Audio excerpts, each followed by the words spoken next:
On se retrouve aujourd'hui complètement bloqué en Baja California au Mexique et on va vous expliquer pourquoi. Ça fait bientôt 3 mois que nous sommes en Baja California, on ne comptait pas y rester autant. On est rentré le 24 janvier, juste après Schoolipalooza aux États-Unis. Voilà, on se disait bon, on va faire 1 mois et demi, 2 mois, puis après on ira visiter le centre du Mexique. Et ce n'est pas possible. Alors on se plaint pas, comme vous pouvez le voir, le cadre est idyllique, on se baigne tous les jours.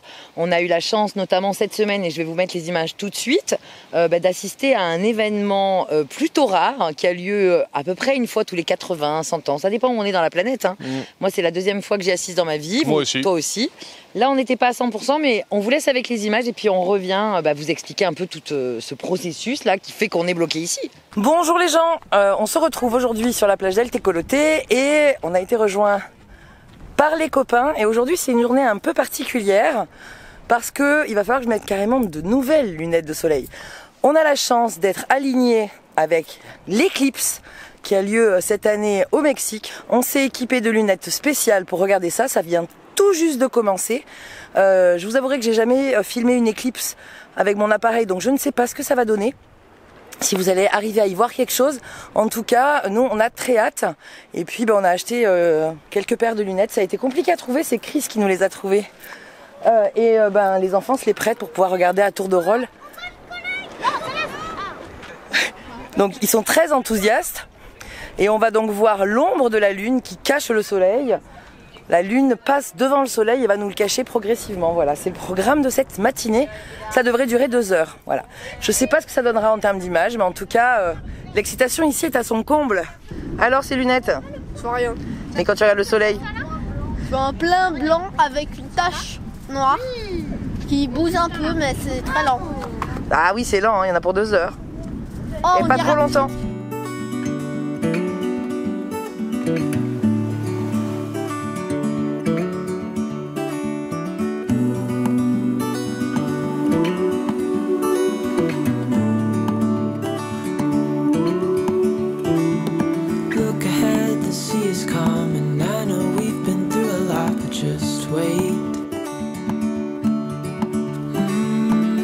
For better days to come and carry us like wind in our sails.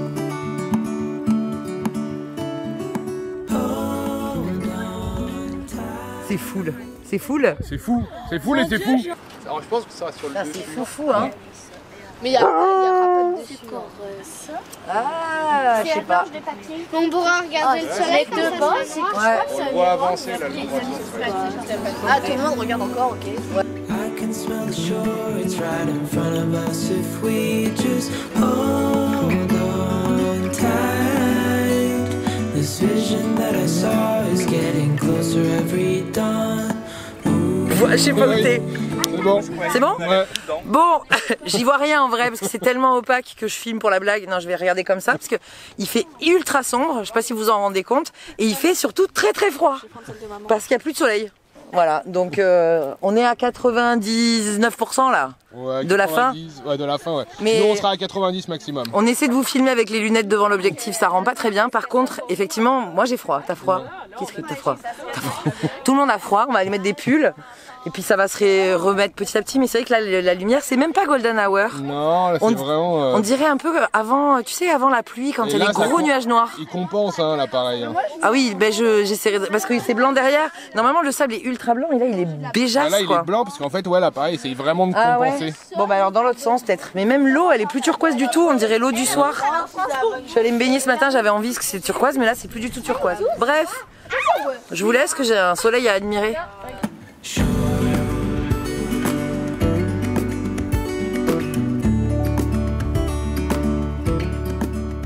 Autre signe qu'on vient de vivre une éclipse ce matin, c'est que habituellement à cette heure-ci, là il est quoi, 11 h, on est à 100% et là, hop, on vient juste de passer 99%.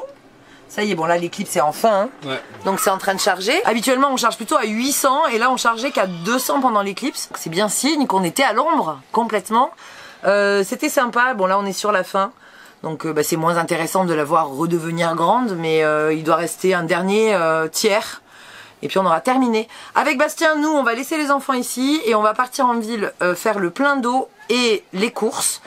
Et on profite qu'il y ait les voisins pour les garder. Et puis comme ça, ils profitent de jouer avec les copains, d'aller se baigner, tout ça. Et puis nous, on va aller faire ça, journée courte. C'est pas ouf, mais on va peut-être manger en ville. Petite Piréa. Petite Piréa. Bon, cette éclipse, même si elle n'était pas totale, c'était vraiment impressionnant. Et puis les enfants ont vraiment adoré regarder. C'est vrai qu'il faisait froid en fait.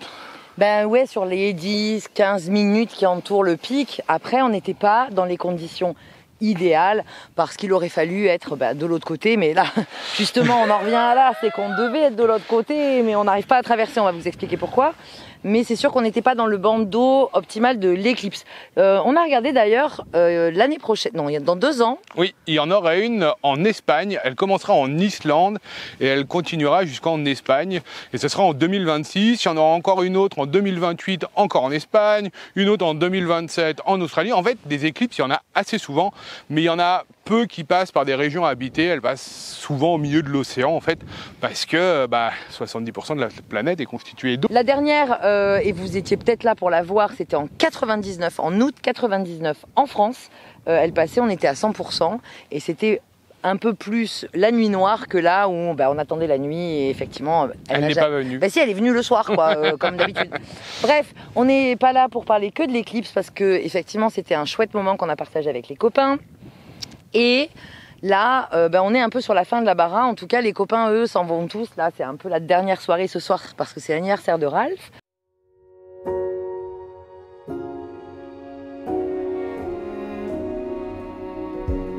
You say take me on a treasure hunt. I long for something new. Have you heard the fairies when they sing and dance? I wish it was me every night. When I close my eyes, I see beauty lives in me. I know I don't yet know it, so I trust you when you say. Je suis un peu nostalgique alors que c'est pas encore fini. Eh ouais, hein, c'est la fin, ça y est, tous les gens ils remontent et nous on reste, parce qu'on est bloqués en bara. Mais bon, ça va être une bonne soirée. Puis on va encore tout le week-end quand même, hein, donc ça va. Là c'est l'anniversaire de Ralph et de Steph. Et voilà, et tout le monde est là-haut sur le toit du bus en train de danser. Faut qu'on fasse une terrasse. Ouais, va falloir qu'on fasse une terrasse. Obligatoire. Sinon on peut pas danser sur la terrasse.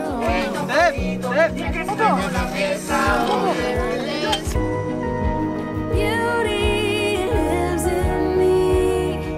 I know I don't yet know it, so I trust you when you say that beauty lives in me too.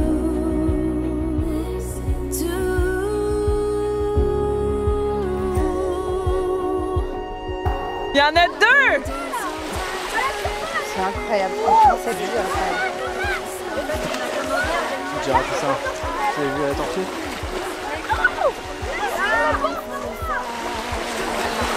17 au matin, on prenait la pirogue.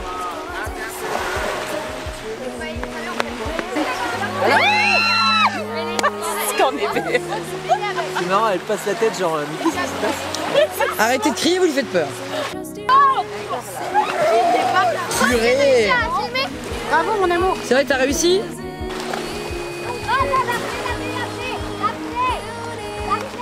À droite? Vous allez les chasser. Ouais.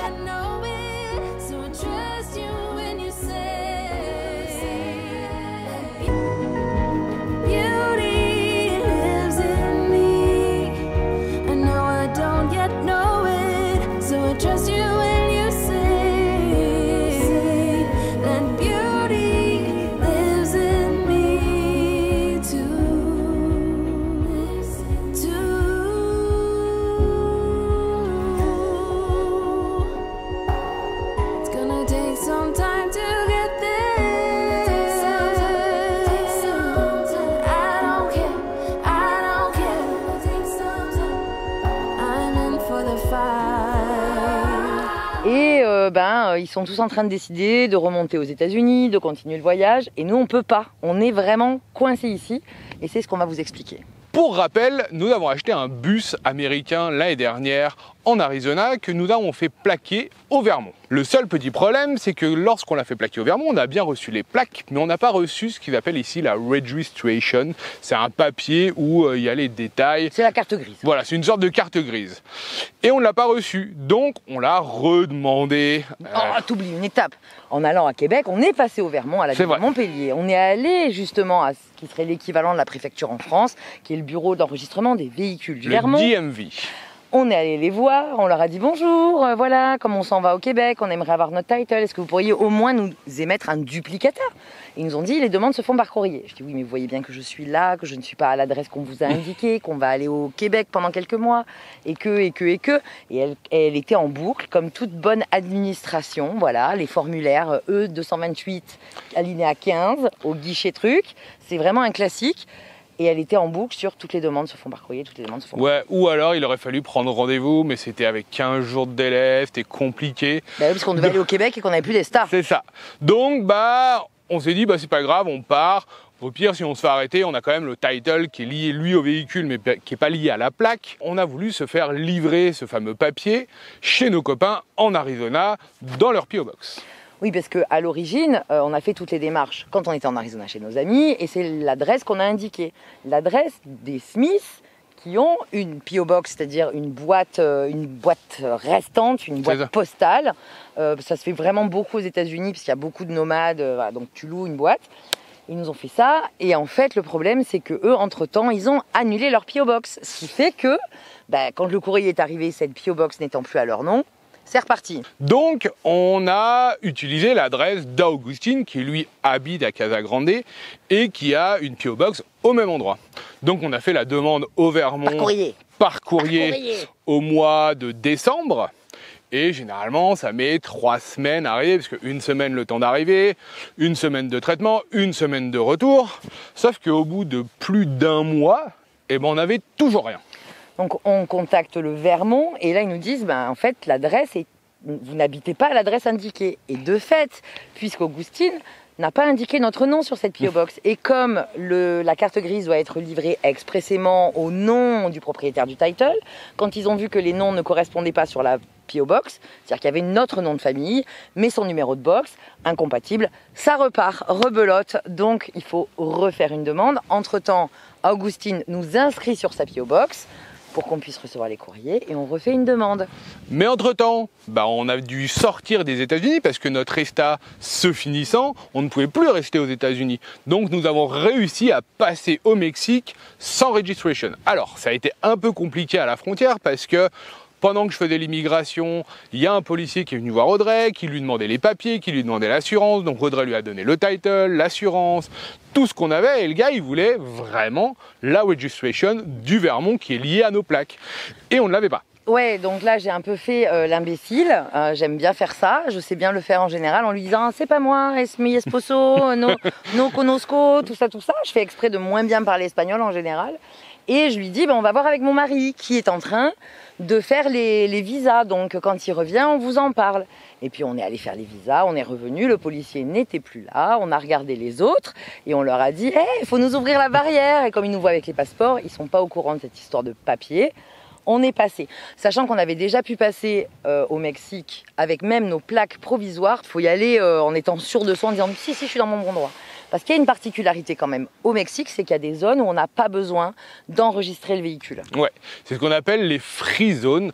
Donc ce sont la Barra, toute la Barra, du nord au sud, une partie du Sonora et du Sinaloa jusqu'à Guaymas, où nous étions l'année dernière et où nous avons fait les travaux du bus, et le Quintana Roo, à côté du Belize. En fait, dans ces zones, on n'est pas obligé de faire ce qu'on appelle le TIP au Mexique, c'est-à-dire le papier qui va enregistrer votre véhicule pour que vous ayez le droit de circuler sur le territoire mexicain. Le TIP n'est donc pas obligatoire en Baja California. Par contre, si on veut passer au mainland, ils vont nous le demander avant d'embarquer. Donc là, il nous faut vraiment le TIP. Et on ne peut pas faire le TIP sans cette fameuse registration.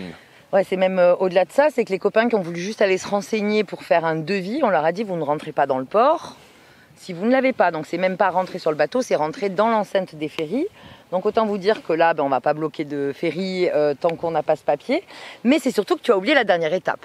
Oui. La dernière étape, c'est que donc on vient au Mexique sans ce TIP et on a complètement le droit d'être ici. Puisque une fois ici, les policiers ne nous le demandent plus, vu qu'ils savent que 90% des Américains qui sont ici n'ont pas leur TIP et ne le font pas. Donc on ne se fait pas contrôler, et tout se passe bien, ils ne nous demandent rien, juste nos passeports, mais ils ne demandent jamais rien en rapport avec le véhicule. Et on s'est dit, bon, mais quand Augustine et Kelsey reçoivent le title, ils nous l'enverront sous pli certifié UPS dans une box ici à Cabo. En 3 jours, on l'a, et c'est bon. Bon, ça va nous coûter un peu plus cher.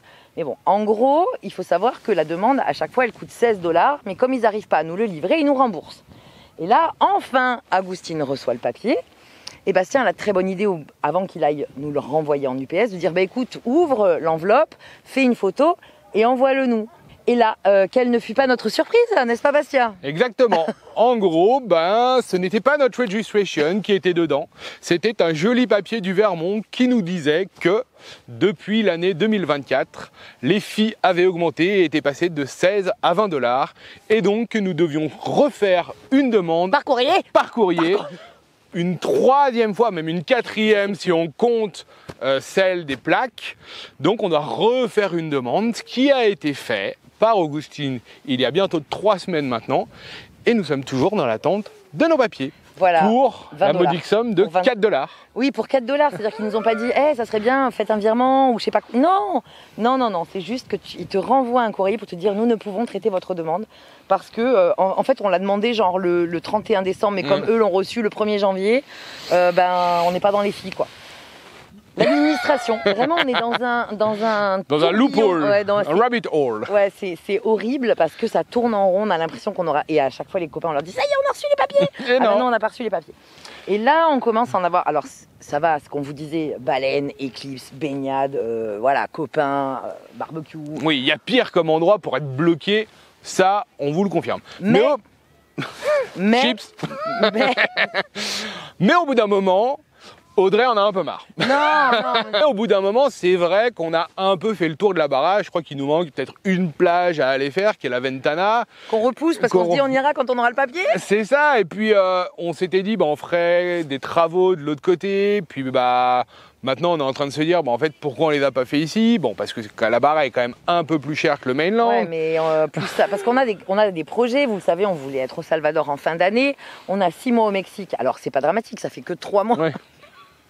Donc il nous reste 3 mois au Mexique pour pouvoir sortir vers le Guatemala et le Belize. Alors c'est pas infaisable, il y a plein de voyageurs qui le font, mais on avait envie de prendre le temps à la Ciudad. On a plein de projets, plein d'idées, on voulait vous en parler. C'était un peu ce qui était prévu, de vous annoncer un peu la suite. Mais là, comme on est bloqué, vraiment, alors on pourrait remonter aux États-Unis, mais en fait on peut pas remonter aux États-Unis parce que la dernière fois les Américains nous ont dit puis notre ESTA est terminée, donc il faut refaire une demande d'ESTA pour les 2 ans qui viennent. Mais si on arrive aux États-Unis en leur disant et voilà, parce que on va être bloqué. Donc il y a d'autres solutions qui existent. Sachez que si vous voulez acheter un véhicule aux États-Unis, aujourd'hui le Vermont n'accepte plus de plaquer pour les non-résidents. Donc nous on est passé, il continue il manquerait plus qu'ils nous refusent parce qu'on n'est pas résident. Ouais, non, en fait, vu que nous on l'a fait avant le changement de loi qui a eu lieu le 1er juillet 2023, nous on peut continuer à faire. Cette astuce du Vermont ne fonctionne plus aujourd'hui. Il existe une autre solution qui est de créer une société au Montana, ce que beaucoup de voyageurs font. Les copains, voilà. Fait, hein. Ça coûte $1000. En gros, un avocat s'occupe de tout. Ils reçoivent les plaques, le DMV, la registration et ils vous envoient tout par UPS. Par contre, ça coûte $1000. Alors que là, avec le Vermont, ça nous coûte $20. On a payé $700 l'année dernière pour le faire. Et chaque année, je crois que ça nous coûte $100. Donc là, on se dit, on a encore le temps d'attendre nos papiers. Mais au bout d'un moment, je pense qu'il faudra prendre une décision.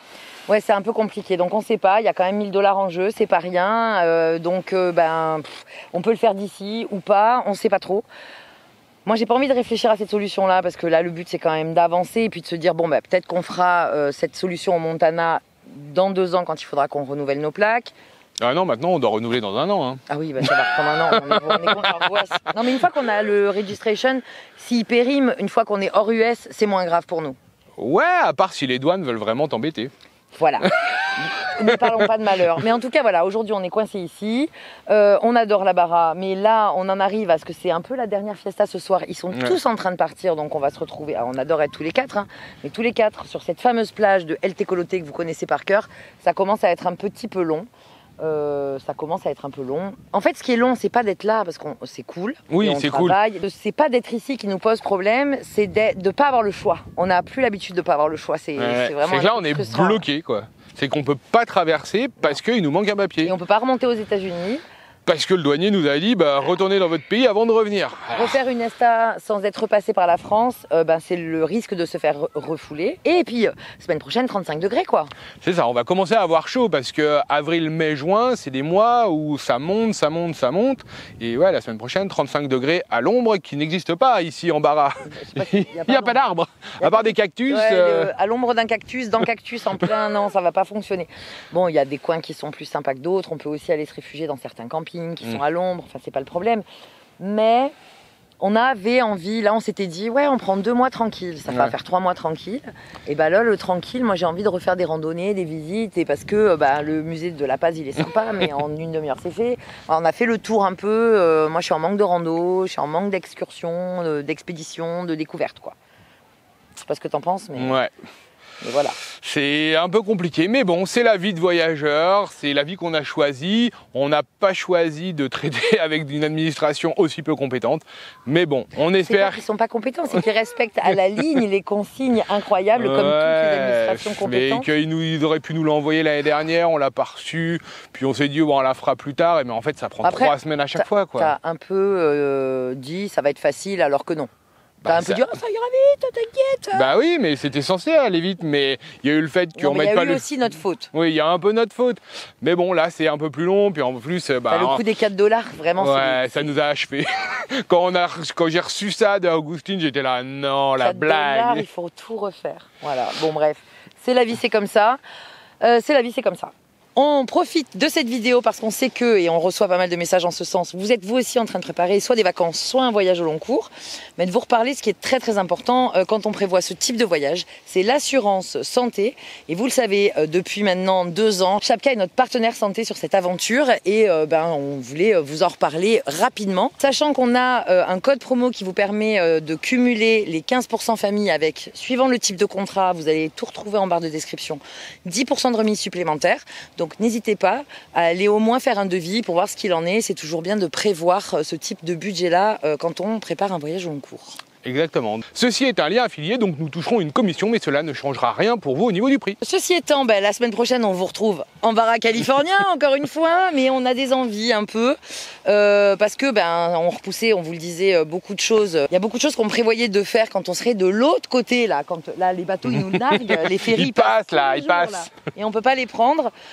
Donc voilà, on prévoyait de faire des choses quand on serait en face. On se réorganise. On va les faire de ce côté-là, donc vous verrez ça la semaine prochaine. En attendant, si vous avez aimé cette vidéo, on like les likes. N'oubliez pas surtout de vous abonner et d'activer la petite cloche. Et en commentaire, le mot du jour, Eclipse. Évidemment. Sur ce, on vous laisse, on vous dit à la semaine prochaine et on vous fait des bisous. À plus dans Cactus.